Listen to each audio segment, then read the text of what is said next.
আল্লাহ বলেন আনা ইনদা আবদি যন্নি বি, আল্লাহ বলতেছেন আমি বান্দার সাথে তেমনি ব্যবহার করি যেমনি বান্দা আমার প্রতি ধারণা করে। ফাইন যাকারানি ফি নাফসি যাকারতুহু ফি নাফসি, আল্লাহ বলেন বান্দা যদি আমাকে মনে মনে স্মরণ করে, আমিও আমার ওই বান্দাকে মনে মনে স্মরণ করি। আপনি যদি আল্লাহকে বসে বসে অন্ধকার রজনীতে বাসায় বসে মনে মনে বলতেছেন আল্লাহ, মনে মনে বললেন আল্লাহ, এমন হয় না একা একা আছেন আল্লাহরে আল্লাহ বলে ডাকতেছেন, একা একা কেউই নাই, ঘরের মধ্যে আছেন, শেষ রাতে উঠেছেন, মনে মনে আল্লাহকে বলতেছেন আল্লাহ, মনে মনে আল্লাহকে ডাকতেছেন। আল্লাহ কি দেখেন কি দেখেন না? আল্লাহ সব সময় আপনাকে আমাকে দেখতেছেন। লা তাখুযুহু সিনাতুন ওয়ালা নাওম, আমি আল্লাহ ঘুমাই না, আমি আল্লাহর কোনো তন্দ্রাও নাই। আল্লাহ সর্বক্ষণ আপনাকে দেখতেছেন। আপনি যখন মনে মনে আল্লাহকে ডাকলেন, আল্লাহও মনে মনে আপনাকে স্মরণ করলেন। ফাইন যাকারানি ফি মালাইন যাকারতুহু ফি মালাইন খায়রিম মিনহুম, আল্লাহ বলেন বান্দা যদি আমাকে নওগাঁয়ের এই মাহফিলে বসে স্মরণ করে গো, যদি এখানে বসে আল্লাহকে স্মরণ করেন, একবার বলেন আল্লাহ, আল্লাহ বলেন এই নওগাঁয়ের মাহফিলের চেয়ে উত্তম মজলিস, ফি মালাইন খায়রিম মিনহুম, দুনিয়ার মানুষের মজলিসের চেয়ে উত্তম মজলিস ফেরেশতাদের মজলিসে বসে আমি ওই বান্দাকে স্মরণ করি। আপনি দুনিয়াতে বসে আল্লাহকে স্মরণ করলে আল্লাহ আসমানে বসে আপনাকে স্মরণ করেন। এই জন্যে এখানে যা আসছেন কথা হবে কার? আল্লাহ, নাকি বাহিরের কোনো কথা আছে? আল্লাহ এবং তার রাসূল, কোরআন এবং হাদিসের কথা হবে। যারা আসছেন মনোযোগ সহকারে শুনবেন। শেষ আমার পরে হযরত মাওলানা আবু ইউসুফ মাহমুদী সাহেব হুজুর উপস্থিত হয়েছেন। হুজুর অনেক সুন্দর আলোচনা করেন, হুজুর আছেন, মন ভরে আলোচনা শুনবেন। হুজুরের আগ পর্যন্ত যতটুকু আমি সময় পাই কোরআন ও হাদিসের আলোকে কিছু কথা বলার নিয়ত রাখি। আল্লাহ যদি আমাকে তৌফিক দান করেন বলেন আমিন। মুহতারাম হাজিরিন, এই যে মজলিসে আসছেন বসছেন, হাদিসে এর ব্যাপারে সুনানে আবি দাউদের 1455 নম্বর হাদিস আবু হুরায়রা রাদিয়াল্লাহু তাআলা আনহু থেকে বর্ণিত, যখন বান্দা বান্দি কোনো একটা জায়গায় বসে কোরআনের আলোচনা করে, কোরআন তেলাওয়াত করে, যখন কোথাও বসে কোরআনের আলোচনা করে, এই যে প্যান্ডেলটা, এই প্যান্ডেলে বসে যখন কোরআনের আলোচনা হবে, আল্লাহ এবং তার রাসূলের আলোচনা হবে, আল্লাহর হাবিব সাল্লাল্লাহু আলাইহি ওয়াসাল্লাম ফরমান যে এই মসজিদ, এই মজলিস, এই প্যান্ডেলের চতুর্দিকে একদল ফেরেশতা আসমান থেকে নিয়ে জমিন পর্যন্ত সিরিয়াল ধরে বেষ্টন করে রাখছে। শুধু এতটুকুই কি তাই? ওয়াখাফাত আলাইহিমুল মালাইকা ওয়া নাযালাত আলাইহিমুর রাহমা ওয়া গাশিয়াতুহুমুস সাকিনাহ। আল্লাহর হাবিব সাল্লাল্লাহু আলাইহি ওয়াসাল্লাম ফরমান, যখন তুমি এই নওগাঁয়ের মাহফিলে বসে কোরআনের আলোচনা করলা, কোরআনের আলোচনা শুনলা, একদল ফেরেশতা তো তোমাকে বেষ্টন করে রেখেছে। আল্লাহর পক্ষ থেকে সাকিনা সাকিনা সাকিনা। সাকিনা কাকে বলে? সাকিনা শব্দের অর্থ রহমত। আল্লাহর পক্ষ থেকে অনবরত রহমত এখানে বর্ষণ হতে থাকে। সাকিনা কি জানেন? হাদিসে বলা হয়েছে সাকিনা বর্ষণ হয়। সাকিনা কি শুনবেন? দেখবেন আপনার সারাদিন ঘুম নাই, রাত 2টা বাজেও ঘুম নাই, 3টা বাজে যায় আপনার ঘুম ধরেই না চোখে, কিন্তু মসজিদে আসবেন, জুমার বয়ান শুনতেছেন, দেখবেন আসার আগে 5 মিনিট যাইতে না যাইতে আপনার ঘুম ধরে গেছে। হয় না? এটাই হলো সাকিনা। রহমত, মসজিদে আল্লাহর রহমত নাজিল হয় না? আল্লাহর রহমত নাজিল হয়, এটাই হলো সাকিনা। পেরেশানিতে আপনি জর্জরিত, কোথাও যাইবেন কোন কিনারা পাচ্ছেন না, ঘুম আসে না রাতে পেরেশানিতে, মন বসে না কাজে পেরেশানিতে, মসজিদে যাইবেন, একদিকে একটা মনটা আল্লাহর দিকে ফিরিয়ে দিবেন, দেখবেন যে 5 মিনিট পরে আপনার ঘুম লেগে গেছে। এটাই সাকিনা। আল্লাহ তাআলা আমাদের সকলের দিলের ভিতরে সর্বদা রহমত এবং সাকিনা বর্ষণ করেন, বলেন আমিন। মুহতারাম হাজিরিন, আমরা রব্বে করিমের শুকরিয়া আবারও জ্ঞাপন করছি। আমরা জানি আমাদের উম্মতে মুসলিমা, এই মুসলিম বিশ্বে আল্লাহ তাআলা কাফের মুশরিকদের কলিজায় আগুন লাগিয়ে দিয়েছেন। সেটা কি? সেটা হলো আমাদের মুসলিম ভূখণ্ড ফিলিস্তিন, ফিলিস্তিনের বাইতুল মাকদিস ইসরায়েলি হায়নারা, ওরা দীর্ঘ 1.5 বছর যাবত ফিলিস্তিনে আক্রমণ করতে করতে, ফিলিস্তিনকে বুম্বিং করতে করতে নারী, শিশু, মহিলা, বাড়িঘরগুলো দোষিয়ে দিয়েছে, তলিয়ে দিয়েছে। এমন শুনেছেন না? 1.5 বছর যাবত। কয় বছর? 1.5 বছর যাবত এই ইসরায়েল, দখলদার ইসরায়েল, ওরা বাড়িঘর এখানে না, বিভিন্ন জায়গার ইহুদি, ওরা কি ইহুদিরা বিভিন্ন জায়গার এখানে এসে দাবি করছে এটা নিজেদের হয়ে গেছে। দাবি করে এখন বিশ্বের পরাশক্তিদের থেকে সাহায্য মদদ নিয়ে, সাহায্য সহযোগিতা পেয়ে পেয়ে দীর্ঘ 1.5 বছরে আমাদের ফিলিস্তিনি মুসলমানদের, হামাসের মুসলমানদের পুণ্যভূমি বাইতুল মাকদিসকে তিলে তিলে ধ্বংস করে দিয়েছে। ও 1.5 বছর যাবত মুসলমানরা আক্রমণ করতে পারে নাই, পাল্টা জবাব দিতে পারে নাই, আশানুরূপ জবাব দিতে পারে নাই, সমান সমান জবাব দিতে পারে নাই। মুসলমানরা যদিও জমিনে থাকে, মুসলমানদের কলবের সম্পর্ক কার সাথে? আল্লাহর সাথে। মুসলমানরা শেষ সাথে রুনাজারি করেছে, আল্লাহর কাছে চেয়েছে, আল্লাহ আমরা তো জমিনে দুর্বল বান্দা বানাইছো আমাদেরকে, আমরা তো তোমার কাছে 2টা চোখের পানি ফেলে দিয়েছি, আল্লাহ তুমি একটা বিচার শায়েস্তা করে দাও।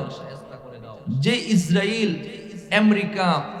আমেরিকার পরাশক্তি, বর্তমান বিশ্বে সৈন্য সামগ্রী বলেন, অস্ত্র শস্ত্র বলেন, সবকিছুর দিক থেকে যারা সবচেয়ে বেশি ক্ষমতাধর পরাশক্তি আমেরিকা, এই আমেরিকা ইসরায়েলকে এতদিন সাহায্য করেছে যে তোমরা আক্রমণ করে যাও, আমরা তোমার পিছনে ইন্ধন যোগাচ্ছি, আছি আমরা।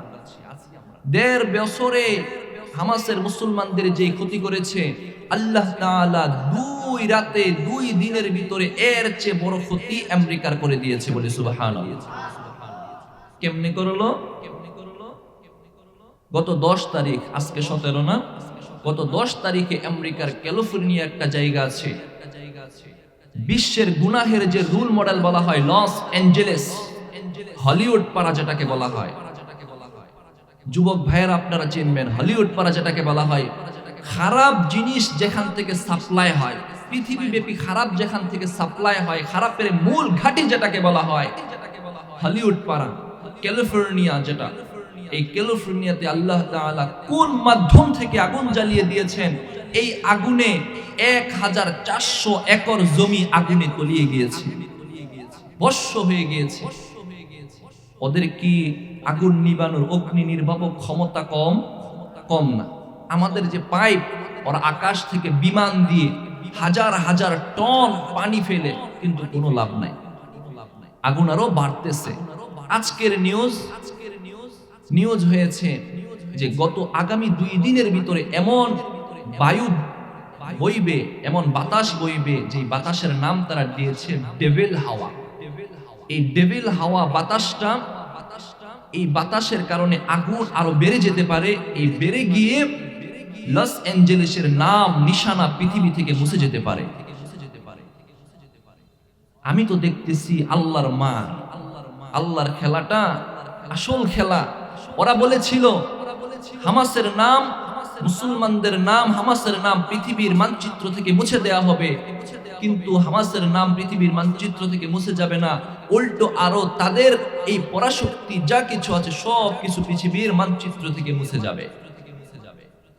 ওরা 1.5 বছরে যা ক্ষতি করেছে, আল্লাহ তাআলা 2 দিনে এর চেয়ে ডবল মিলিয়ন ট্রিলিয়ন পরিমাণ ক্ষতি করে দিয়েছে।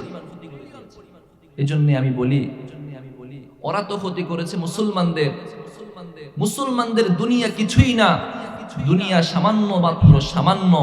মুসলমানদের জন্য দুনিয়ার পরে আখিরাত তার হলো প্রকৃত ঠিকানা, ঠিক কিনা বলেন? মুসলমানদের দুনিয়া ক্ষণস্থায়ী, আর দুনিয়া কাল মুসাফির, এটা যাযাবর খানা, মুসাফিরি খানা। এখানে মুমিনের জন্য কিছুই নাই। মুমিনের জন্য রয়ে গিয়েছে আখিরাত, মৃত্যুর পর থেকে শুরু হবে, শেষ হবে না। কিন্তু কাফের মুশরিকদের দুনিয়াই সব, মৃত্যুর পরে কিছু আছে? কাফের মুশরিকদের মৃত্যুর পরে কিছুই নাই। আমরা মুমিন মুসলমান, মুসলমানদের দুনিয়া জ্বালিয়ে দিয়েছো, শেষ করে দিয়েছো, আমাদের কি বা শেষ হবে? আমাদের তো সব রয়ে গিয়েছে। তোমরা তো কাফের মুশরিক বেঈমান, তোমাদের তো শুধুই দুনিয়া। তোমাদের দুনিয়ায় যখন জ্বলে গিয়েছে, তোমাদের রইলই বাকি, তোমাদের বাকি রইলই বাকি। এজন্য আমরা আবার রবের শুকরিয়া জ্ঞাপন করছি যে রব এই ক্যালিফোর্নিয়া গুনাহের স্বর্গরাজ্যকে জ্বালিয়ে দিয়েছেন। সাথে সাথে এই জ্বালানোর কারণে ওরা এখন আর শক্তি পাচ্ছে না, আমেরিকা সাহায্য করতে পারতেছে না। ইসরায়েল এখন যুদ্ধবিরতি ঘোষণা করছে, যুদ্ধবিরতি ঘোষণা করছে।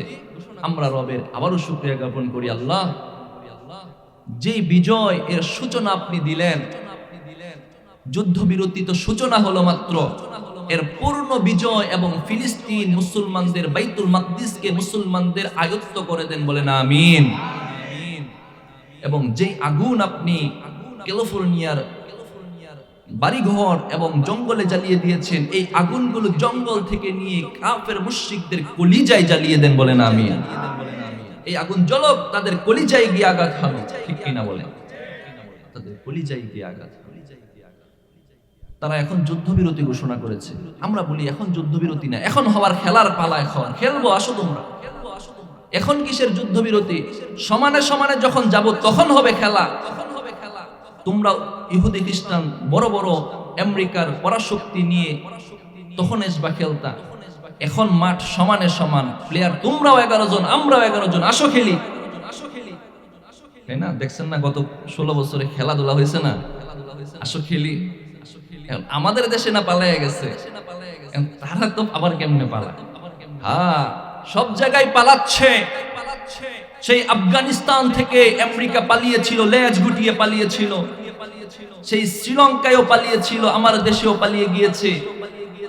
দেখো তাকিয়ে দেখো, সিরিয়াতেও পালিয়ে গিয়েছে। এখন বাইতুল মাকদিসেও আমেরিকা শক্তি হাত গুটিয়ে নিয়েছে। আমার পাশের দেশকেও আমরা বলতে চাই, তোমরা যেইভাবে আমাদের উপর বন্ধুত্বের হাত যদি বাড়াও, তোমরা যদি ভ্রাতৃত্ব দেখাও, আমরাও ভ্রাতৃত্ব দেখাবো। তোমরা যদি চোখ বাঁকা করে তাকাও, আমরা চোখ উপড়ে ফেলবো, ঠিক কিনা বলে? তোমরা যদি আঙ্গুল দেখাও, একটা আঙ্গুল দেখাবো, আমরা 5টা আঙ্গুল ভেঙে দেব। ভ্রাতৃত্ব বজায় রাখবা, আমরাও ভ্রাতৃত্ব দেখাবো। আমাদের কম কিসে? সর্বোপরি আমরা সব সময় মুসলমান, সবরের জাতি। আমরা সবর, মানানসই ধৈর্যের জাতি। আমরা প্রমাণ দিয়ে এসেছি সেই রাসূলের যুগ থেকেই। হুদাইবিয়ার সন্ধি যেদিন হয়েছিল, আল্লাহর হাবিব সাল্লাল্লাহু আলাইহি ওয়াসাল্লাম হুদাইবিয়ার সন্ধিতে যাচ্ছেন, উমরা করবেন। উসমান রাদিয়াল্লাহু আনহুকে পাঠিয়েছেন, দেখো তো কি অবস্থা। একজনকে পাঠাইছে, কি অবস্থা দেখে আসো। তারা উসমান রাদিয়াল্লাহু আনহুকে বন্দী করে পাঠিয়ে দিয়েছে খবর যে উসমানকে শহীদ করে ফেলা হয়েছে। দুধকে শহীদ করা, এটা ছিল সবচেয়ে বড় অন্যায়। রাসূলের মাথা গরম হয়ে যাওয়ার কথা, উসমান শহীদ হয়ে গিয়েছে। এই মুহূর্তে আবার প্রস্তাব দিয়েছে যে 11টা 15টা শর্ত দিলাম, যদি মানো তাহলে আমরা তোমাদের সাথে সমঝোতা করব, সন্ধি করব, না হয় না। উমর রাদিয়াল্লাহু আনহু নরম না গরম? চিনেন না নাকি? খলিফাতুল মুসলিমিন ওমর গরম সাহাবী। ওমর রাদিয়াল্লাহু আনহু বলতেছেন, ইয়া রাসূলুল্লাহ, আপনি যদি সত্য নবী হন, দ্বীন ইসলাম যদি সত্য ধর্ম হয়ে থাকে, তাহলে উসমানকে তারা শহীদ করেছে, আরো এই সমস্ত নিম্নগামী শর্তগুলো তারা দিয়েছে, এই বছর চলে যাব, উমরা করব না, আরো এমন এমন শর্ত, এগুলো মানতে পারি না, এগুলো মানা যায় না। রাসূল সাল্লাল্লাহু আলাইহি ওয়াসাল্লাম বললেন, ওমর থামো, একটু সবর করো, এখন সময় নয়।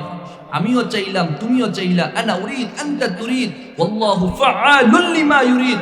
ওমর, আমিও চাইলাম, তুমিও চাইলা, হইবে সেটাই যেটা আল্লাহ চাইবেন।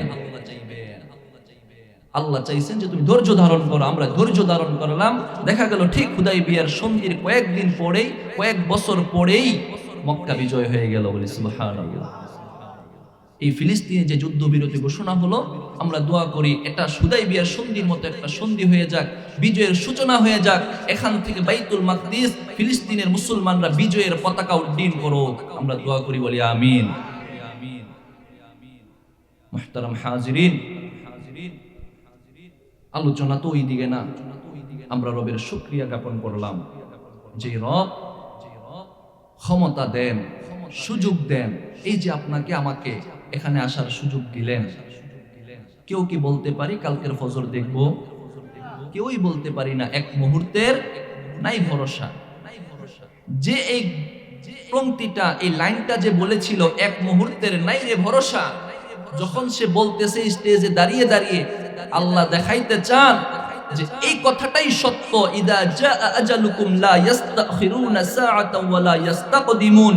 এই বাংলাটার আরবি হলো ইদা জা আজালুকুম, যখন সময় এসে যাবে, এক মুহূর্ত আগেও যাবে না, এক মুহূর্ত পরেও হবে না। সময় যখন হবে তখনই তার মৃত্যু হবে। যেই গায়কটা দাঁড়িয়ে এই গজলটা, এই লাইনটা বলতেছিল, আল্লাহ দেখায়া দিচ্ছেন যে ঠিক আছে, তোর মাধ্যমে আমি প্রমাণ করে দেই, এক মুহূর্ত আগেও না, এক মুহূর্ত পরেও না, সে এই স্টেজেই মৃত্যুবরণ করেছে। আল্লাহ দেখায়া দিচ্ছেন। এই জন্য দুনিয়ার জীবনটা আল্লাহ দিলেন আখিরাতকে কামাই করার জন্য, আখিরাত কামাই করার জন্য। যে যিনি যে সম্বলটা দিয়ে দিলেন, আমার শক্তিটা দিয়ে দিলেন, শক্তি যতক্ষণ আছে আমল ততক্ষণ করতে পারবো। যুবক ভাইয়েরা মুরব্বীদেরকে জিজ্ঞাসা করবেন, একটা সময় তো লোহা চাবিয়ে হজম করে ফেলছেন, কিন্তু এখন আপনি বার্ধক্যের কারণে কতটা কষ্ট হয় সিজদা দিতে, ঠিক না? মুরব্বীরা আছেন না এনে? রুকু দিতে কষ্ট হয় না অনেক সময়? শীতকালে ওযু করতে কষ্ট হয় না? যুবক ভাইয়েরা, সময় যখন, এখনই সময়, তোমার যৌবনের সময়, কাজে লাগাও। এই যৌবনটা কাজে লাগাও। ওয়াজ নসিহত আসছো শুনতে, মুরব্বীরা আসছেন, ওয়াজ নসিহত শুনতেছেন, যেই কথাগুলো শুনবেন আমলে লাগাইবেন। আপনার যেই জিনিস, যেই মেডিসিন, যেই কাজে লাগানো, ফার্মেসির কি মেডিসিন একটা অভাব নাই। আপনি আমি মেডিসিন চিনি, একজনও চিনি না, না পাবের আছে তেমন ছাড়া তো আর মনে জানি না। তো উলামায়ে কেরাম, ফার্মেসি ডাক্তার, তারা আপনার আমার কোন জায়গায় কোন সমস্যা দরকার মেডিসিন দিয়ে যাইবেন। আবু ইউসুফ মাহমুদি সাহেব আছেন, হুজুর মেডিসিন দিবেন, ডাক্তার, রুহানি ডাক্তার, কলবের ডাক্তার, তারা যেই মেডিসিনটা দিবেন। এখন মেডিসিন দিল ডাক্তার, আপনি আমি মেডিসিন না খাইয়া মেডিসিন আনলাম ডাক্তার থেকে, এনে মেডিসিন গ্রহণ করলাম না, সেবন করলাম না, রোগ ভালো হবে? রোগ ভালো হবে না। যেই মেডিসিন দেওয়া হবে সেই মেডিসিন লাগাইতে হবে। ছোট্ট একটা কথা মনে পড়ছে, এক ডাক্তারের কাছে গিয়েছে, উস্তা খাওয়া বলে। উস্তা খাওয়া বুঝেননি? চলতে গেলে গাছের জ্বর থেকে উস্তা খায়। একজন উস্তা খাইছে, উস্তা খায় নখ উল্টে গিয়েছে, হুচট খেয়েছে, হুচট খেয়ে নখ উল্টে গিয়েছে, ডাক্তারের কাছে গেছে। ডাক্তার এখন ঔষধ দিচ্ছে আর একটা মলম দিচ্ছে। মলম কিসের জন্য? মলমটা যেখানে ব্যথা পাইছেন সেখানে লাগাইবেন। এখন হেতে গিয়ে 1 সপ্তাহ মলম ব্যবহার করছে। 1 সপ্তাহ পরে গিয়েছে, ডাক্তার সাহেব আমার তো ব্যথা ভালো হইল না। কি বলো, তোমার ব্যথা ভালো হয় না? এই মলম তো অনেক কার্যকরী মলম, ব্যথা ভালো হবে না কেন? ব্যথা ভালো হবে না কেন? কার্যকরী মলম। নাম মলম তো আমি ব্যবহার করছি। কোথায় ব্যবহার করেছো? যেই জায়গায় উষ্টা খাইছি গাছের জ্বরে ব্যবহার করছি। গাছের জ্বরে ব্যবহার করলে কি নখ ব্যবহার ভালো হবে না? ব্যবহার করতে হবে যেই মেডিসিন যেই জায়গার হাঁটুতেই বা পাই ব্যবহার করতে হবে। এই জন্যে যেই কথাগুলো হবে দিলের কান দিয়ে শুনবো, আমলের নিয়তে শুনবো। মুহতারাম হাজিরিন, আমরা আমাদেরকে যে আল্লাহ পাঠাইলেন, আমাদেরকে আমাদের জীবনের সবচেয়ে একটা মূল্যবান জিনিস আল্লাহ আমাদেরকে গিফট করে পাঠিয়েছেন। আমরা কেউ চায়া নেই নাই, আবেদনও করি নাই, রিকোয়েস্টও করি নাই, দরখাস্ত জমা দেই নাই। দরখাস্ত ছাড়া আল্লাহ একটা জিনিস দিয়েছেন, সেটা হলো আল্লাহ তাআলা বিনা আবেদনে আমাদেরকে মুসলমানের ঘরে জন্ম দিয়েছেন। ঠিক কিনা বলেন? যে কথা বলেন নাই সে মনে আবেদন করছেন। কেউ আবেদন করছেন না? আমরা কেউই আবেদন করি নাই। আল্লাহ তাআলা বিনা আবেদনে আমাদেরকে মুসলমানের ঘরে জন্ম দিয়েছেন। আবারও বলি আলহামদুলিল্লাহ। এই যে মুসলমানের ঘরে জন্ম হওয়া, এটা কত বড় নিয়ামত। একটু শুনি। মুসলমানের ঘরে জন্ম হইলাম, হয়ে আল্লাহ একটা কালিমার দৌলত দিয়েছেন, লা ইলাহা ইল্লাল্লাহ মুহাম্মাদুর রাসূলুল্লাহ সাল্লাল্লাহু আলাইহি ওয়াসাল্লাম। একবার কালিমাটা পড়েন না, লা ইলাহা ইল্লাল্লাহ মুহাম্মাদুর রাসূলুল্লাহ সাল্লাল্লাহু আলাইহি ওয়াসাল্লাম। আল্লাহ তাআলা আমাদেরকে মুসলমানের ঘরে জন্ম দিলেন বিনা আবেদনে, বিনা রিকোয়েস্টে, বিনা দরখাস্তে। আল্লাহ আমাদেরকে মুসলমানের ঘরে জন্ম দিলেন। ছোট থেকে আস্তে আস্তে আমি বড় হলাম, শিশু থেকে কিশোরে বসলাম, কৈশোর থেকে বালেগ বয়সে আমি বসলাম। বালেগ যখন হলাম, আল্লাহ আমার জন্য একটা খাতা খুলে দিয়েছেন, একটা আমলের খাতা খুলে দিয়েছেন।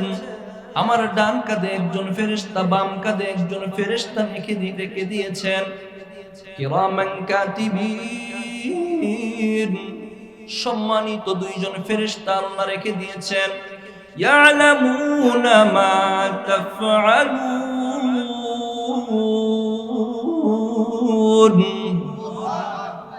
সম্মানিত ওই দুইজন ফেরেশতার কাজ কি?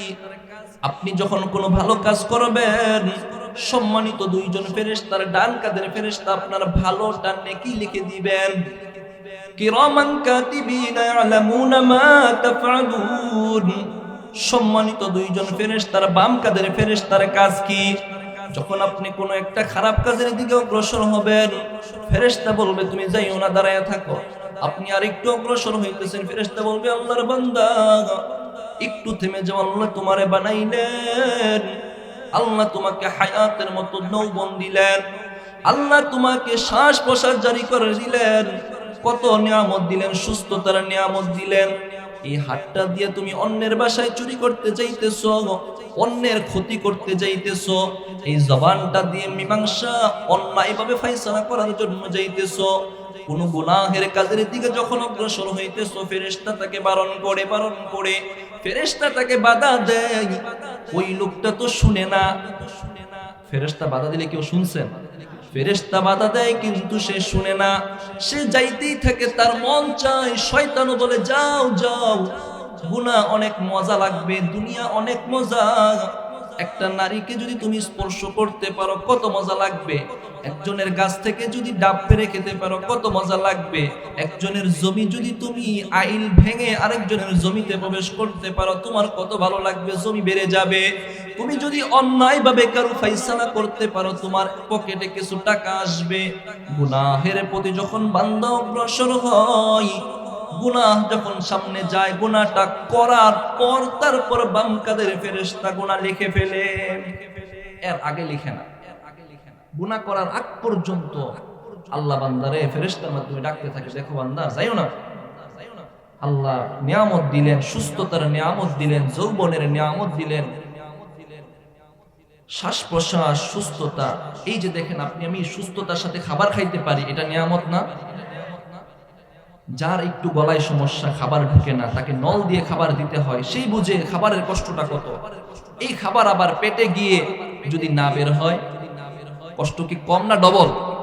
হ্যাঁ, কষ্ট ডবল। খাইতে না পারলে যে কষ্ট, খাওয়া বের না হলে আরো ডবল কষ্ট। একটু কি সমস্যা হইতেছে? নাই, আমরা কেউ উঠি না। কষ্ট হইতেছে আপনাদের? মাইকে যদি কোনো সমস্যা হয় ঠিক করে দিবেন ইনশাআল্লাহ। ওনারা অনেক ভালো, এই বিজলি সাউন্ড অনেক ভালো, মতলবের তো আমি চিনি ওনাদের, অনেক ভালো আলহামদুলিল্লাহ। বলতেছিলাম আল্লাহ তাআলা বিনা আবেদনে আমাদেরকে ঈমানের মতো একটা দৌলত দিলেন। এই ঈমান দৌলতটা পাইয়া আমরা যেহেতু আবেদন করে পাই নাই, আমাদের বাঙালি জাতির একটা অভ্যাস আছে, যেটা মাগনা পায় ওটার কদর থাকে না, ঠিক না? প্রবাদ বাক্য আছে, পড়ে থাকলে এটার কোনো কদর নাই, ধরলেই এটা অনেক কদর বেড়ে যায়। যেটা সহসাই পেয়ে যায় সেটা আমরা দাম দিতে চাই না। ওই যে ঈমান ও সেম ক্যাটাগরিতে ফেলে দিয়েছি। এই ঈমানটাও তো আমরা রিকোয়েস্ট ছাড়া, আবেদন ছাড়া পেয়ে গিয়েছি, কালিমাটা পেয়ে গিয়েছি, এখন সেটার মূল্য দিতেছি না। এই ঈমানটা মনে করতেছি ঈমানটা যে বানাইছি, ওই ঈমান যে দিয়ে আল্লাহ পাঠাইছেন সেম আছে না। এই ঈমানটা কমে বাড়ে এবং শেষ হয়ে যায়। কত বড় কথা যে ঈমান, আমার আপনার ঈমান শেষ হয়ে যায়। কথাটা কি ভারী না? বড় কথা না? ঈমান না থাকলে তো কোনো কিছুই হবে না। মুহতারাম হাজিরিন, এই যে কালিমা, ঈমান ঠিক থাকার জন্য, কালিমার উপর থাকার জন্য শর্ত চারটা। কয়টা? এই যে আল্লাহ তাআলা কালিমা দিলেন, তাওহীদ দিলেন, আমরা যে ঈমানদার, নিজেকে মুমিন বলে দাবি করি, আমি আপনি মুমিন কিনা চারটা শর্ত নিজের সাথে মিলিয়ে চার শর্ত পাওয়া যায়, ধরতে হবে আমি ঈমানদার। চার শর্তের কোনো একটা শর্ত যদি কারো মধ্যে না পাওয়া যায়, ধরতে হবে তার ঈমানের মধ্যে ত্রুটি আছে। ঈমানদারদের ঈমানের জন্য, তাওহীদের জন্য এক নাম্বার শর্ত হলো যেই কালিমা লা ইলাহা ইল্লাল্লাহ বললাম, এই কালিমার অর্থ জানা। এই কালিমার অর্থ জানা এক নাম্বার শর্ত। এই কালিমার অর্থ যদি না জানি, এখনকার সময়ে হিন্দুরাও আরো ভালো করে কালিমা জানে। হিন্দুদেরকে যদি জিজ্ঞাসা করেন মুসলমানদের কালিমা কি, সেও বলতে পারবো লা ইলাহা ইল্লাল্লাহ। আমার আপনার মাঝে তাহলে পার্থক্য কি? এক নাম্বার কালিমার অর্থ জানতে হবে। কালিমার অর্থটা কি? লা ইলাহা ইল্লাল্লাহ, আল্লাহ ছাড়া কোনো ইলাহ নাই।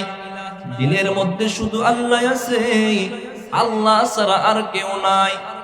এই বিশ্বাসটা দিলের মধ্যে স্থাপন করতে হবে। সহিহ মুসলিমের 46 নম্বর হাদিসের বর্ণনা, হযরত উসমান ইবনে আফফান রাদিয়াল্লাহু তাআলা আনহু বর্ণনা করেন।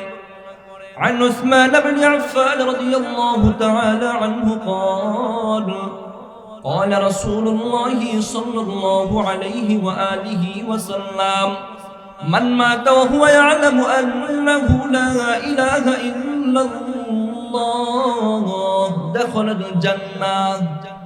আল্লাহর নবীর জালিলুল কদর সাহাবী হযরত উসমান ইবনে আফফান রাদিয়াল্লাহু তাআলা আনহুর বর্ণনা, তিনি বলেন, আল্লাহর হাবিব জনাবে মুহাম্মদুর রাসূলুল্লাহ সাল্লাল্লাহু আলাইহি ওয়াসাল্লাম ফরমান, মান মাতা ওয়া হুয়া ইয়ালামু আন্নাহু লা ইলাহা ইল্লাল্লাহ, কোন বান্দা যখন এই অবস্থায় মারা যায়, আন্নাহু লা ইলাহা ইল্লাল্লাহ, সে এটা বিশ্বাস করে, মনে ধারণ করে আল্লাহ ছাড়া কোনো ইলাহ নাই, কোন বান্দা যখন এই বিশ্বাস নিয়ে মৃত্যুবরণ করবে, আল্লাহর হাবিব সাল্লাল্লাহু আলাইহি ওয়াসাল্লাম ফরমান, ফাদাখালাল জান্নাহ, সে মৃত্যুবরণ করার সাথে সাথে জান্নাতে প্রবেশ করবে। এটা হলো ঈমানদারদের জন্য এক নম্বর শর্ত, হলো এই কালিমার অর্থ জানা। জানলাম তো সবাই? কালিমার শর্ত জানি না সবাই? এই অর্থ জানি না? জানি। এই কালিমার অর্থটা দিলে বসাইতে হবে। অর্থটা কি সেটা বসাইতে হবে। আল্লাহ ছাড়া কোনো ইলাহ নাই, মানলাম আল্লাহ সবকিছু করে, তারপরও আবার বাবার কাছে গিয়ে সন্তান চায়, আছে না নাই? মানলাম আল্লাহ সব করে, তারপরেও একজন মানুষ অসুস্থ, বিকাল বেলা খুব অসুস্থতা হয়েছে, ডাক্তারের কাছে গিয়েছে, ডাক্তার তাকে প্রেসক্রিপশনে ওষুধ লিখে দিয়েছে, রাত্রে ওষুধ সেবন করে সকাল বেলা কিছুটা ভালো হয়েছে, রাত্রে সারা রাত অসুস্থতার কারণে সে বলেছে আল্লাহ আল্লাহ আল্লাহ আল্লাহ জিকির করেছে। ওষুধ খেয়ে সকালবেলা যখন ভালো হলো, জিজ্ঞাসা করবেন, ভাই তোমাকে তো রাত্রে দেখলাম তুমি অসুস্থ, কিভাবে ভালো হলা? কিভাবে ভালো হলা? তখন সে বলবো, ভাই আর বললেন না, যদি ওই ডাক্তারটা না থাকতো, এই ঔষধ প্যারাসিটামল না থাকতো, আমি তো শেষ। বলে না? যদি কেউ এমন বলে, ঈমান সাথে সাথে থাকবে না। যদি কেউ বিশ্বাস করে আমার ঔষধের মাধ্যমে অসুস্থ হয়েছি, যদি কেউ বিশ্বাস করে এই ডাক্তারের মাধ্যমে আমি সুস্থ হয়েছি, ঈমান চলে যাবে। তাওহীদের জন্য এক নম্বর শর্ত হলো কালিমার যে অর্থটা আছে, অর্থটা দিলের মধ্যে গেঁথে নেয়া, আল্লাহ ছাড়া কোনো ইলাহ নাই, আল্লাহকে এক বলেও জানতে হবে, সব কিছুর মালিকানা একমাত্র আল্লাহর, এটাও বিশ্বাস করতে হবে। সবকিছু আল্লাহই করেন, এটাও বিশ্বাস করতে হবে। তাওহীদের জন্য 2 নাম্বার শর্ত হলো, এই যে বিশ্বাস করলাম আল্লাহ ছাড়া কোনো ইলাহ নাই, দিলের মধ্যে জায়গা দিলাম, এই বিশ্বাসটা পূর্ণ বিশ্বাস হতে হবে। একটুও ফাঁক ফোকর থাকা যাবে না, সন্দেহ থাকা যাবে না। আল্লাহ সেটা সূরা হুজুরাতের 15 নম্বর আয়াতে বলেন, ইন্নামাল মুমিনুনা আল্লাযীনা, আল্লাহ বলেন ইন্নামাল মুমিনুনা আল্লাযীনা আমানু বিল্লাহি ওয়া রাসূলিহি সুম্মা লাম ইয়ারতাবু।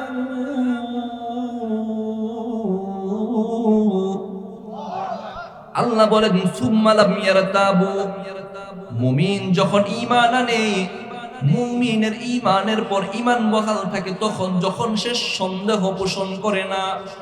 তাওহীদ ঈমানদারদের ঈমানের জন্য 2 নম্বর শর্ত হলো সে সন্দেহ পোষণ করবে না। মুসলমান ঈমানদার, আপনার ভিতর ঈমান আছে কিনা এটা জানার 3 নম্বর শর্ত হলো, ঈমান আনার পর এই ঈমানটার প্রতি সন্দেহ তো থাকবে না, পূর্ণ বিশ্বাস থাকতে হবে। মুখে যা বলছেন অন্তরের সাথেও সেটা মিল থাকতে হবে। আল্লাহ তাআলা সূরা ফাতহের 11 নম্বর আয়াতে বলেন, ইয়াকুলুনা বিআলসিনাতিহিম মা লাইসা ফি কুলুবিহিম। আল্লাহ মুনাফিকদের কথা বলতে গিয়ে বলেন, মুনাফিকরা এমন, তারা মুখে যা বলে অন্তরের সাথে কোনো মিল নাই। মুমিন হতে হলে মুখে যা বলবা অন্তরের সাথেও সেটার মিল থাকতে হবে। ঈমানদারের 3 নাম্বার শর্ত হলো, মুখে যা বললাম অন্তরেরও সেটা মিল থাকতে হবে। 4 নাম্বার, যেই কালিমা পড়ে ঈমান আনলাম, যেই কথাটা বললাম লা ইলাহা ইল্লাল্লাহ, আল্লাহকে বিশ্বাস করলাম, এই বিশ্বাসটা মুহাব্বতের সাথে হতে হবে। আপনাকে বাধ্য করে কেউ বলাইলো যে তুই বল, না হয় তোরে মেরে ফেলবো, তুই বল, কালিমা বল, না হয় মেরে ফেলবো, যদি বাধ্য করে বলানো হয় তাহলে ঈমানদার বলা হবে না। ঈমানদারদের জন্য, ঈমানের জন্য 4 নম্বর শর্ত হলো, এই ঈমানের কালিমার বাক্যটা মুহাব্বতের সাথে বলতে হবে। মুহাব্বতের সাথে বললে তার ফায়দাটা কি? সহিহ বুখারীর 16 নম্বর হাদিসের বর্ণনা, হযরত আনাস ইবনে মালিক রাদিয়াল্লাহু তাআলা আনহু বর্ণনা করেন, عن أنس بن مالك رضي الله تعالى عنه قال قال رسول الله صلى الله عليه وسلم ثلاث من كن فيه كان وجد حلاوة الإيمان। আল্লাহর হাবিব সাল্লাল্লাহু আলাইহি ওয়াসাল্লাম ফরমান, 3 ধরনের ব্যক্তি ঈমানের পূর্ণ স্বাদ পেয়েছে, ঈমানের পূর্ণ স্বাদ পেয়েছে 3 ধরনের ব্যক্তি। 1 নম্বর, আইয়াকুনাল্লাহু ওয়া রাসূলুহু আহাব্বু ইলাইহি মিম্মা সিওয়াহুমা। 1 নম্বর, ওই ব্যক্তিটা ঈমানের স্বাদ পেয়েছে যার কাছে আল্লাহ এবং তার রাসূল দুনিয়ার সবচেয়ে বেশি প্রিয়। আমাদের কাছে আল্লাহ এবং তার রাসূল সবচেয়ে বেশি প্রিয় কিনা? আমাদের ব্যবসা বাণিজ্যের চেয়েও বেশি কিনা? আমাদের স্ত্রী সন্তানের চেয়েও বেশি কিনা? দুনিয়াতে আল্লাহ এবং তার রাসূল মুমিনের কাছে সবচেয়ে বেশি প্রিয়। একদিন ওমর রাদিয়াল্লাহু তাআলা আনহুকে রাসূল বললেন, ওমর, ওয়াল্লাযী নাফসি বিয়াদিহি, আর যতক্ষণ পর্যন্ত না তুমি ওমরের কাছে আমি নবী যতক্ষণ পর্যন্ত না সবচেয়ে বেশি প্রিয় না হব, ততক্ষণ পর্যন্ত কেউ ঈমানদার হতে পারবে না। ওমর রাদিয়াল্লাহু তাআলা আনহু বললেন, ইয়া রাসূলুল্লাহ, ইয়া হাবিবাল্লাহ, আমার কাছে আমি নিজের চেয়ে আর কোনো জিনিস প্রিয় নাই, আমি আমার নিজেই সবচেয়ে বেশি প্রিয়, তারপরে আল্লাহ এবং তার রাসূল। আল্লাহর হাবিব সাল্লাল্লাহু আলাইহি ওয়াসাল্লাম বললেন, ওমর, এখনো তোমার ঈমান পরিপূর্ণ হয় নাই, যতক্ষণ পর্যন্ত না তোমার নিজের চেয়েও আল্লাহ এবং তার রাসূল বেশি প্রিয় না হবে, ততক্ষণ পর্যন্ত কিন্তু তুমি ঈমানদার না। ওমর রাদিয়াল্লাহু তাআলা আনহু রাসূলের কথা পুঙ্খানুপুঙ্খানুভাবে মানতেন কিনা? পুঙ্খানুপুঙ্খানুভাবে মানতেন। রাসূল যেটা বললেন সেটাকে মানতে হবে। দিলের কান দিয়ে মাথাটা নত করে বললেন, ইয়া রাসূলুল্লাহ, ইয়া হাবিবাল্লাহ, আল-আনা আনতা হাব্বু ইলাইয়া মিন কুল্লি শাইইন ইল্লা নাফসি। ইয়া রাসূলুল্লাহ, ইয়া হাবিবাল্লাহ, এই মুহূর্তে আমি ওমর ঘোষণা দিচ্ছি, এই মুহূর্তে আমি ঘোষণা দিলাম, আমি নিজের চেয়েও আপনি আমার কাছে সবচাইতে বেশি প্রিয়। নবী সবচাইতে বেশি প্রিয়। ঈমানের 3 ধরনের ব্যক্তি পেয়েছে যার কাছে আল্লাহ এবং তার রাসূল সবচাইতে বেশি প্রিয়। যেই ব্যক্তিটা আল্লাহ এবং তার রাসূলকে সবচাইতে বেশি প্রিয় মনে করবে, ঈমানের 4 নম্বর শর্ত হলো আল্লাহ এবং তার রাসূলকে মুহাব্বতের সাথে মেনে নিতে হবে। ঈমানদার যে আপনি আমি, এটার জন্য 4টা শর্ত। কালিমার অর্থ জানা, দিলের মধ্যে বসানো, কোনো সন্দেহ না করা, মুখে যা বলা অন্তরের সাথে মিল রাখা। 4 নম্বর হলো মুহাব্বতের সাথে এই স্বীকারোক্তিটা দেয়া। আল্লাহ তাআলা আমাদের প্রত্যেকের ঈমানকে পরিপূর্ণ করে দেন, বলেন আমিন। মুহতারাম, এই ঈমান হলো, ঈমান আমার ভিতরে পরিপূর্ণ হলো। এবার আসি কোন কারণে ঈমান চলে যায়, ঈমান বাড়ে না কমে? ঈমান বাড়ে কমে বিশ্বাস করেন? সূরা আনফালের 2 নম্বর আয়াতে আল্লাহ বলেন, ওয়াইদা তুলিয়াত আলাইহিম আয়াতুহু যাদাতহুম ঈমানা। মুমিনের সামনে যখন কোরআন তেলাওয়াত করা হয়, মুমিনের ঈমান বাড়ে। মুমিনের ঈমান বাড়ে। এখান থেকে যদি বোঝা যায় বাড়ে, তার মানে কোন সময় কমে ছিল, এখন বাড়ছে। না কমলে বাড়বে কোথায়? জোয়ারের সময় পানি বাড়ে, বর্ষাকালে পানি বাড়ে, তো অন্য সময় কমছে বলেই তো এখন বাড়ছে, তাই না? তো ঈমান কমে কখন বা ঈমান চলে যায় কোন কোন কারণে? এবার চলেন আমরা জেনে নিই। 1 নাম্বার, আমাদের সমাজে সন্তান চায়, সন্তান কামনা করা। সন্তান কারো না হলে দেবার মালিক কে? সন্তান না হলে দেবার মালিক আল্লাহ। আমাদের সমাজে একদল মানুষ আছে, সন্তান না হলে গিয়ে বাবার কাছে চায়, আছে না নাই? সন্তান না হলে বাবার কাছে চায়। আল্লাহ বলেন, ওয়া ইয়ামসাসকাল্লাহু বিদুররিন ফালা কাশিফা লাহু ইল্লা হু, ওয়া ইয়ামসাসকাল্লাহু বিদুররিন ফালা কাশিফা লাহু ইল্লা হু। আল্লাহ যদি তোমাকে কোনো কষ্টে আরোপ করতে চান, ফালা কাশিফা লাহু ইল্লা হু, আল্লাহ ছাড়া এই কষ্ট দূর করার আর কেউ আছে? আল্লাহ যদি কোনো কষ্ট দিতে চান, আল্লাহ ছাড়া কষ্ট দূর করার কেউ নাই। وَإِذَا مَسَّ الْإِنسَانَ ضُرٌّ دَعَا رَبَّهُ مُنِيبًا إِلَيْهِ। আর যখন কোন রহমত তোমার কাছে প্রেরণ করতে চান, কোন নেক দিতে চান, রহমত তোমাকে দিতে চান, এটা প্রতিহত করারও কেউ নাই। এখন আল্লাহ যখন কষ্ট দিলেন, সন্তান না হওয়া কষ্টের। যার সন্তান হয় না সে বুঝে কষ্টটা কত বেশি। সন্তান যখন হয় না, তখন আমরা যাই বাবার কাছে, আছে না নাই? বাবার কাছে যাই, বাবা একটা সন্তান দেন। পরীক্ষায় সন্তানটা পাশ করে না, পরীক্ষায় সামনে দিবে, বাবার কাছে যায়। দেখবেন বাবার কাছে যায়, বাবা নিয়ে যায়, আবার আরেক মরে গিয়েছে কবরের মাঝে এমন ব্যক্তির কাছে নিয়ে যায় যে বাবাই গিয়ে বলে, গৌসে বাবা, এই ছেলেগুলো পরীক্ষা দিবে, এদেরকে পাশ করায় দিয়ে। ক্ষমতার মালিক একমাত্র আল্লাহ। কবরে যিনি আছেন তার কোনো ক্ষমতা আছে? তার তো নিজে কবরে প্রবেশ করার ক্ষমতাটাই নেই। এখন কবরে চলে গিয়েছে, কত আগে গেছে তারও কোনো নিশানা নাই। এখন কবরে বসে সে আপনার কিছু করতে পারবে? আমাদের বর্তমান সমাজে ঈমান বিধ্বংসী এমন অনেকগুলো কাজ আছে যেই কারণে ঈমান চলে যায়। এর মধ্যে 1 নম্বর কাজ হলো যে কোনো কিছু গায়রুল্লাহর কাছে প্রার্থনা করা। গায়রুল্লাহর কাছে কোনো কিছু প্রার্থনা করা, আল্লাহ ছাড়া অন্য কারো কাছে কোনো কিছু চাওয়া। সন্তান চাইতে হবে কার কাছে? আল্লাহর কাছে চাইতে হবে। বাবার কাছে চাওয়া যাবে? যারা চায় তাদেরকে বলবেন, বুঝাবেন, বিরত রাখবেন। যে জীবিত আছে এই মানুষটাই যখন সন্তান দিতে পারে না, মিয়া তুমি জীবিত আছো, তুমি সন্তান আনতে পারো না, যে মরে গেছে তার কাছ থেকে সন্তান কামনা করবা। ঘটনা একটা শুনছেন না, যে বুজুর্গের কাছে দোয়া চাইছে, দোয়া করেন একটা সন্তান যেন আল্লাহ দেন। হুজুর দোয়া করে দিয়েছেন, ঠিক আছে যাও।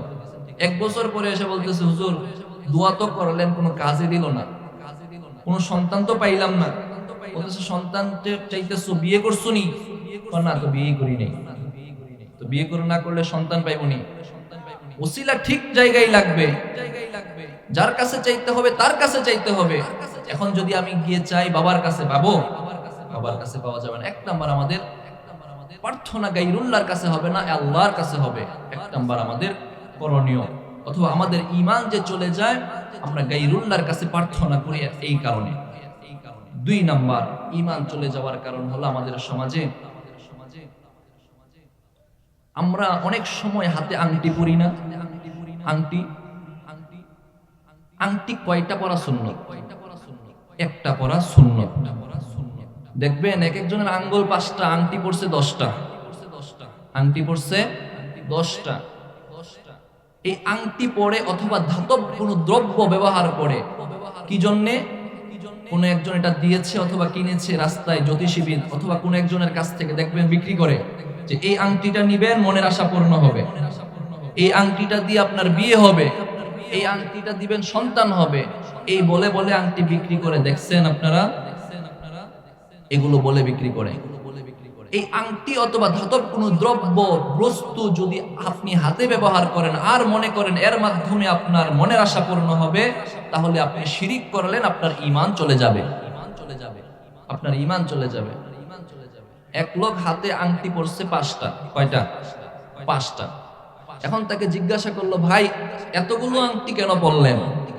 এখন সে উত্তর দিতেছে, প্রথমে গিয়েছিলাম একটা আংটি বিয়ে হয় না, বিয়ে করার জন্য, এখন একটা আংটি পরে বিয়ে হয়েছে, এখন বিয়ের পরে আরো 4টা পরলাম, বিয়ের পর এখন যে কষ্ট আছে ওই কষ্ট দূর করার জন্য। প্রথমটা বিয়ে হওয়ার জন্য, পরেরটা বিয়ে করে কষ্টে আছে এই জন্য। আংটি একটা পরা সুন্নত রাসূল করেছেন একটাই, অথবা এই সমস্ত কোন বস্তুকে নেক আশা পূর্ণ হয় অথবা আশা পূরণ হয় এমন কিছু মনে করা, বিশ্বাস করা ঈমান বিধ্বংসী, ঈমান চলে যাবে যদি কেউ করে বিরত থাকবে। 3 নাম্বার যেই কারণে আমাদের ঈমান চলে যায়, এটা আমাদের গ্রামে কম কিন্তু শহরে খুব বেশি। দেখবেন বড় বড় মার্কেটে দোকান খুলে বসে যে এখানে হাতের রেখা গণনা করা হয়, ওদের ভিজিটও আছে।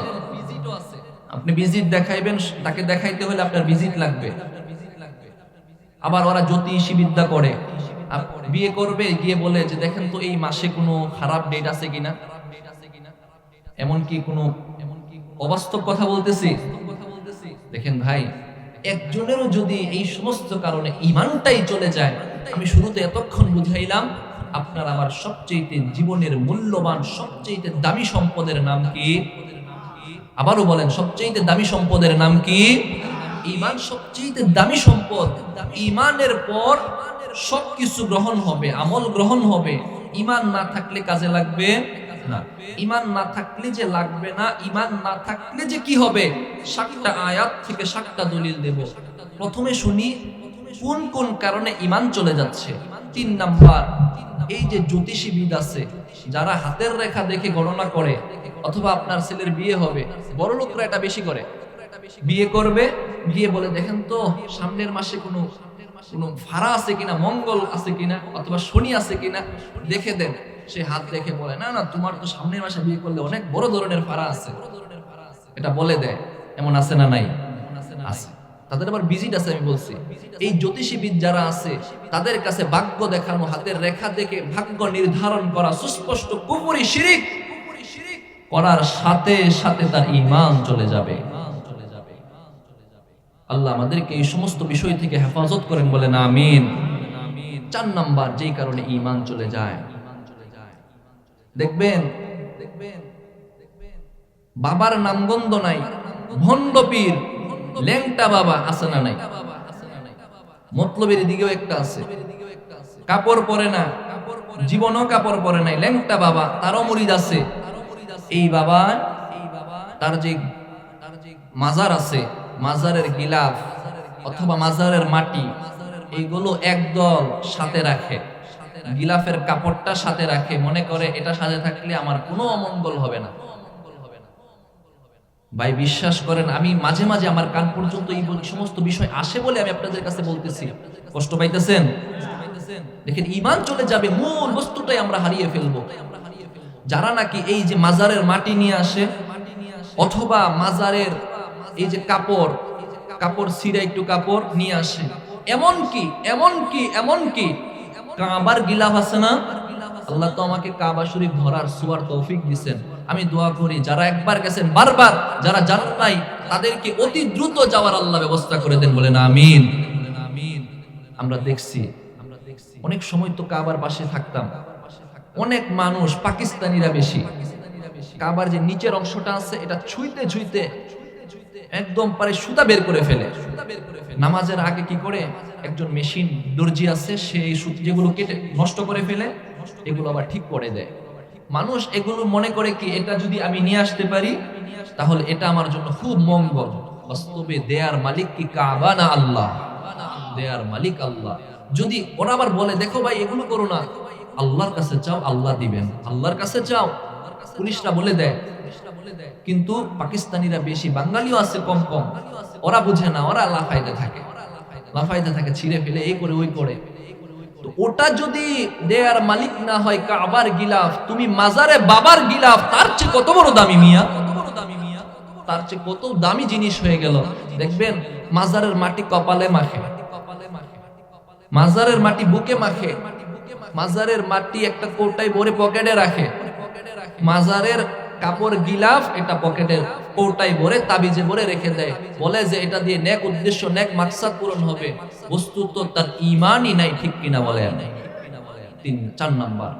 5 নাম্বার, এই যে যারা মাজারে থাকে বছরে একদিন তার বাবারে গোসল করায়, একদিনও করে না, না হয় মাজারের যে কাপড়গুলো থাকে গিলাফটা থাকে এটা ধৌত করে পানি যে পড়ে না, এই পানি একটা কৌটায় নিয়ে সেটা আবার পান করে। নাউজুবিল্লাহ বলেন। বাবাই গোসল করে না 1 বছর, ওই গোসলের পানি সে আবার কৌটায় নিয়ে আসছে এটা পান করার জন্য। কত বড় খাড়াইশের ঘর!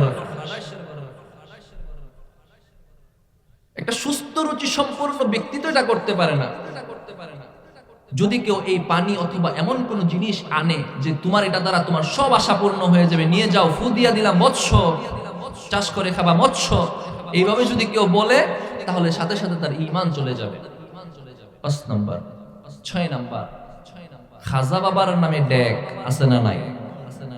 বাবার নামে কুরবানি করে দিলাম 60-70 ডেক খিচুড়ি সিডনি, কোন জায়গায় যেন আছে পরা এক এলাকার সমান এক ডেক, 10টা পাতিলের মতো এক পাতিল, ভিতরে মানুষ নাইমা এটা করতে হয়। এটা কার নামে হয়? খাজা বাবার নামে। কার নামে? খাজা বাবার নামে। আপনি যদি কুরবানিও করেন আপনার নামে, কুরবানি কবুল হবে না। কুরবানি করতে হবে আল্লাহর নামে, আপনার পক্ষ থেকে। আজকালকে আমরা কুরবানির সময় ভুলটা করি যে বলি যে আমাদের নামে, ওই আমার অমুক ভাই 6 জন, আমি একজন 7 জনের নামে কুরবানি। কুরবানি কি আমার নামে না আল্লাহর নামে? আল্লাহর নামে কুরবানি হবে। আমরা আজকে থেকে শিখে গেলাম কুরবানি হবে আল্লাহর নামে হবে। এই যে বাবার এখানে জবাই হইতেছে, বাবার নামে ডেক, বাবার নামে খিচুড়ি, বাবার নামে পশুটা জবাই হয়েছে, পশুটা তো জবাই ঠিক হয় নাই, হালাল হয় নাই, আপনার জন্য হারাম হয়ে গিয়েছে। তারপরে আবার বাবার নামের সিন্নি খাইলে নাকি সব আশা পূরণ। আবার ওখান থেকে কেউ এসে আবার এটা বলছেও যে হুজুর ওইটা খাওয়ার পরে তো ভালোই লাগে, ওটা খাওয়ার পরে নাকি ভালোই লাগে। বললাম তোমার ঈমান মিয়া চলে গেছে, ঈমান চলে যাওয়ার কারণে এখন তো তোমার গুনাহ ভালো লাগবেই, ওটা খাওয়ার কারণে ঈমান চলে গেছে, এখন তো ভালো লাগবে। বাবার নামে ডেক। 7 নাম্বার, যেই কারণে আমাদের ঈমান চলে যাচ্ছে, এই বাবার নামে গরু। অনেক সময় আমরা আমাদের দেশে তো বাবা বাদ দিলাম, আমরা সম্ভ্রান্তশালী যারা আছি, বিত্তশালী যারা আছি, তারা স্মৃতিসৌধ মিনার, শহীদ মিনারে গিয়ে ফুল শ্রদ্ধা অথবা নীরবতা পালন করি না? হ্যাঁ, এই ব্যাপারে শোনা যায়। যারা নাকি এই স্মৃতিসৌধ অথবা শহীদ মিনার অথবা কবরের সামনে গিয়ে নীরবতা পালন করি, ফুল দেই, দুনিয়ার এই 4 টাকার ফুল তার কবরে কোনো ফায়দা দেবে? কোনো ফায়দা দেবে না। বরঞ্চ আরো যদি কেউ বিশ্বাস করে এই ফুল দেওয়ার কারণে তার কবরের মধ্যে ফুলের ব্যবস্থা হবে, যদি কেউ বিশ্বাস করে এই নীরবতার কারণে তার কবরের ভিতরে শান্তির ব্যবস্থা হবে, তাহলে তার তো কিছুই হবে না, তার আরো শাস্তি হবে। বরঞ্চ আপনার আমার ঈমান চলে যাবে। শহীদ মিনারে আর স্মৃতিসৌধে ফুল যারা দেই আর দাঁড়িয়ে নীরবতা পালন করি, সাবধান, এর কারণে আমাদের ঈমান চলে যাচ্ছে, ঈমান চলে যাচ্ছে। 7 নাম্বার, 8 নাম্বার, অনেক সময় এটা আমাদের অনেকেরই হয়ে থাকে। আমরা যখন দোকানটা খুলি, প্রথম যে বেচাটা হয়, টাকাটাকে যে কাস্টমার টাকাটা দিল, টাকাটা নিয়ে কপালে মুইসা ক্যাশে রাখি, এমন দেখছেন আছে না নাই? তাদের ব্যাপারে কথা, যারা নাকি এই টাকাকে মনে করি এটাই হলো আমার সফলতার উৎস। ইংরেজিতে একটা প্রবাদ বাক্য আছে, money is the second god. টাকা হলো দ্বিতীয় খোদা, বলি নাউজুবিল্লাহ। যারা এটা মনে করি যে এই টাকা আমার সফলতা দেবে, প্রথমে যে কাস্টমারটা আসলো তার টাকাটা আমি কপালে ছুঁয়ে ক্যাশের মধ্যে রাখলাম, যদি এটাকেই মনে করি আমার সারাদিনের ব্যবসা ভালো যাবে, আমার সফলতা আসবে, শান্তি আসবে, বলার সাথে সাথে ঈমানটা চলে যাবে। সাথে সাথে এটাও মনে রাখবো, আমরা অনেক সময় পড়াশোনা মনে থাকে না, যারা আমরা পড়াশোনা করি যুবক ভাইয়েরা শুনে যাই, পড়াশোনা করি পড়া মনে থাকে না, এই জন্য একটা কলম কানে দিয়ে রাখি, আছে না নাই? কলম কানে দিতে দেখেন নাই? ভাবি কি এটার কারণে আমার পড়া মনে থাকবে, পড়া ইয়াদ থাকবে, অথবা কোনো কিছু ভুলে যাব না। যদি এটাকেই কলমকে এটা দিয়ে মনে করি যে এটাই আমার স্মরণ থাকার শক্তির মাধ্যম, তাহলে ঈমানটা চলে যাবে, কোনো সন্দেহ নাই। এটা কোনো মাধ্যম হতে পারে না, এটা কোনো মাধ্যম না। এটা যার নাই, কলম যে দেয় না, তার কি মনে থাকে না? যারা ভালো ভালো পড়াশোনা করে ব্রেইনওয়ালা, তারা কলম এখানে দেয় না। মুহতারাম হাজির, আমাদের ঈমান চলে যাওয়ার আরেকটা কারণ হলো আমরা এইগুলাকে ওসিলা বানিয়ে নিয়েছি। 9 নাম্বার, এই পর্যন্ত আমাদের ঈমান বিক্রি করে দিতেছি আমরা, যে আমরা পীরের পায়ে, বাবার পায়ে সেজদা দেই, আছে না নাই? বাবার পায়ে সেজদা দেয়, এমনও আছে মাথাটা ঝুঁকায়া বাবাকে সেজদা দিতেছে, মহিলা পুরুষ তাও একসাথে। আল্লাহর হাবিব সাল্লাল্লাহু আলাইহি ওয়াসাল্লাম ফরমান, যদি দুনিয়াতে কাউকে সিজদা দেওয়ার অনুমতি দেওয়া হতো, তাহলে নারীকে তার স্বামীকে সিজদা দেওয়ার অনুমতি দিত, আল্লাহ দিতেন। কিন্তু এখন যেহেতু তাকেও দেওয়ার অনুমতি আল্লাহ দেন নাই, তাহলে তুমি কোন বাবা আসলা, কোন বাবা তুমি যে তোমাকে আমার সিজদা দিতে হবে? দেখবেন যারা বাবার পায়ে সিজদা দেয়, ওই বাবাকে যতবার বাবা ডাকে, নিজের বাবাকেও ততবার বাবা ডাকে না,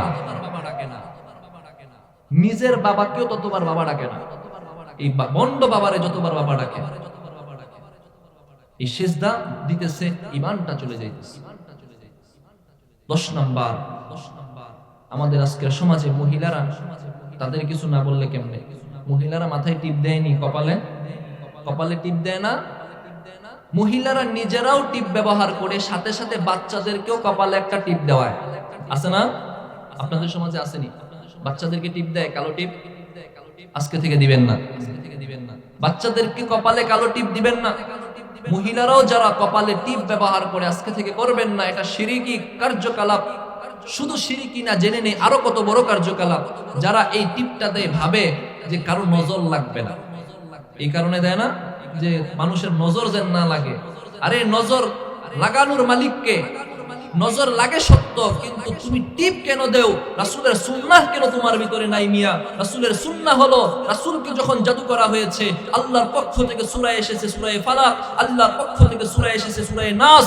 সূরা নাস, রাসূলকে সূরা ফালাক এবং নাস পড়ে ফু দেওয়া হয়েছে, জাদু টোনা সব দূর হয়ে গিয়েছে।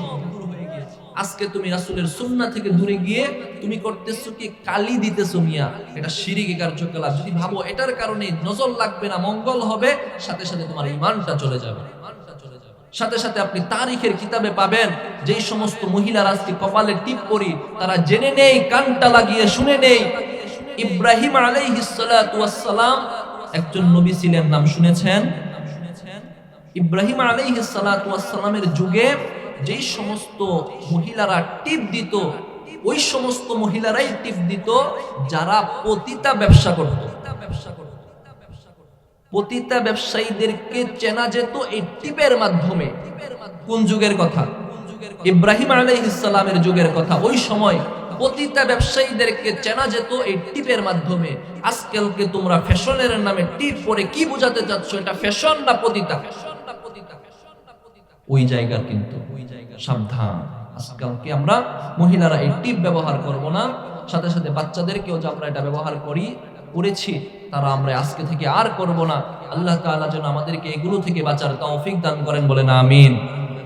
তারা হাজরিন, আমাদের সমাজে এইভাবে বলতে গেলে অনেক লম্বা হয়ে যাবে, আমি কথা আর ওই দিকে লম্বা না করি।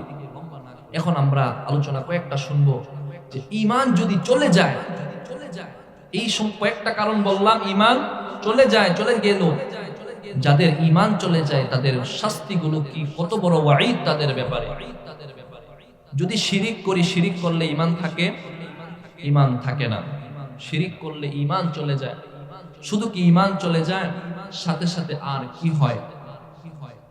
এক নাম্বার ঈমান চলে যায়, দুই নাম্বার এই কারণে ঈমান যখন চলে যায়, শিরিক যখন আমি করলাম, শিরিকের কারণে আল্লাহ তাআলা আমার সমস্ত আমলগুলো বরবাদ করে দেন, আমার সব আমল বরবাদ করে দেন।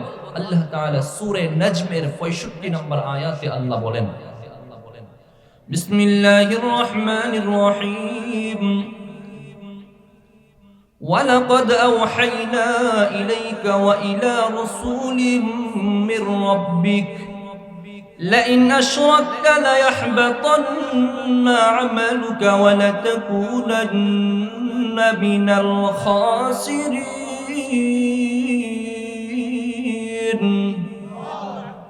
আল্লাহ বলেন, لَئِنْ أَشْرَكْتَ لَيَحْبَطَنَّ عَمَلُكَ, যারা শিরিক করে তাদের আমলগুলোকে আল্লাহ ধ্বংস করে দেন, নিষ্ফল করে দেন। ওয়ালা তাকুনান্না মিনাল খাসিরিন, তারা অচিরেই বিপদগ্রস্ত, ক্ষতিগ্রস্তদের অন্তর্ভুক্ত হবে। মুহতারাম হাজিরিন, ইতিপূর্বে যে কয়েকটা মাধ্যম শুনলাম, এই কয়েকটা কারণ ছাড়াও আরো অনেকগুলো কারণ আছে যেই কারণে আমাদের ঈমান চলে যায়, আমরা শিরিক করে ফেলি। এই শিরিকের কারণে আমাদের 7টা ক্ষতি হয়। এক নাম্বার ক্ষতি হলো আমাদের ঈমান চলে যায়। দুই নাম্বার ক্ষতি হলো আল্লাহ তাআলা আমাদের সকল আমলগুলোকে বরবাদ করে দেন। শিরিকের কারণে 3 নাম্বার ক্ষতি হলো আমরা যে আমলগুলো করেছিলাম এই আমলগুলোকে আল্লাহ ধুলোর সাথে মিশাইয়া দেন, আমলগুলোকে আল্লাহ নিষ্ফল ধুলোর সাথে মিশাইয়া দেন। সূরা ফুরকানের 23 নম্বর আয়াতে আল্লাহ বলেন, সূরা ফুরকানের 23 নম্বর আয়াতে আল্লাহ বলেন, قد علمنا ما تنقص الأرض منهم, আল্লাহ বলেন যারা এই গুনাহ করেছে, শিরকি কার্যকলাপ করেছে, হাবাআম মানসুরা, তাদের এই আমলগুলোকে আল্লাহ ধুলোর সাথে মিশাইয়া দেন। হাবাআম মানসুরা শিরকের 3 নম্বর ক্ষতি। শিরকের 4 নম্বর ক্ষতি হলো আপনি সামনে যে আরো নেক কাজ করবেন, ওই নেক কাজগুলোকে আল্লাহ কবুল করবেন না। শিরিক করার পরে আপনি নামাজ পড়লেন, শিরিক করার পরে আপনি রোজা রাখলেন, শিরিক করার পরে আপনি আরো দান সাদাকা করলেন, যাকাত দিলেন, কোনো আমল আল্লাহর দরবারে কবুল হবে না।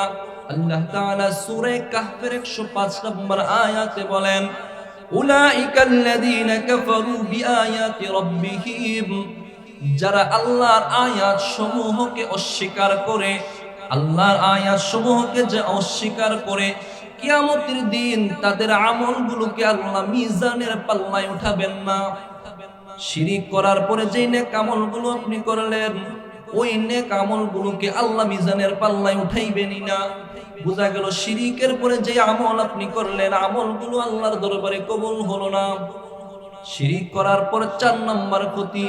শিরিকের পর আপনার 5ম ক্ষতি হলো আল্লাহ তাআলা আপনার ঠিকানাটা জাহান্নাম বানিয়ে দিবেন, জাহান্নাম আপনার জন্য নির্ধারিত করে দিবেন। আল্লাহ তাআলা জানিয়ে দিচ্ছেন, ইন্নাল্লাহা লা ইয়াগফিরু আন ইউশরাকা বিহি ওয়া ইয়াগফিরু মা দুনা যালিকা লিমান ইয়াশা। আল্লাহ শিরিক ছাড়া আর কোনো কিছুই ক্ষমা করেন, শিরিক ছাড়া সব কিছুই ক্ষমা করেন, শিরিককে আল্লাহ তাআলা ক্ষমা করেন না।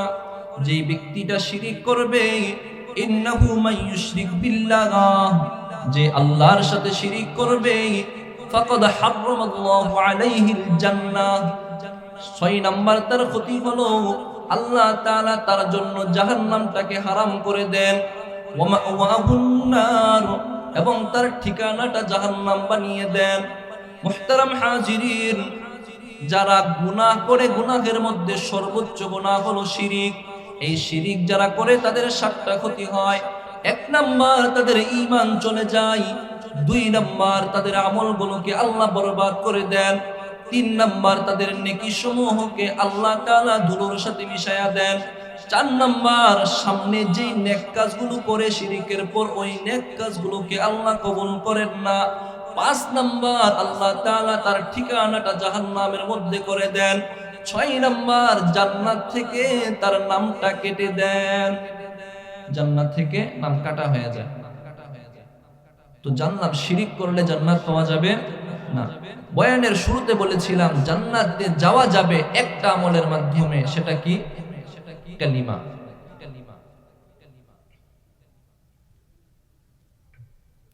জান্নাতে যাওয়ার কালিমার মাধ্যমে ব্যক্তিটা জান্নাতে যাবে, বিপরীতে শিরিকের মাধ্যমে ব্যক্তিটা জাহান্নামে যাবে। আমরা যেন আমাদের ঈমানটাকে কালিমার মাধ্যমে বলবৎ রাখতে পারি, আল্লাহ তৌফিক দান করেন। শিরিকের যে কার্যকলাপগুলো আছে আমাদের সমাজে প্রচলিত আছে, আমরা যেগুলো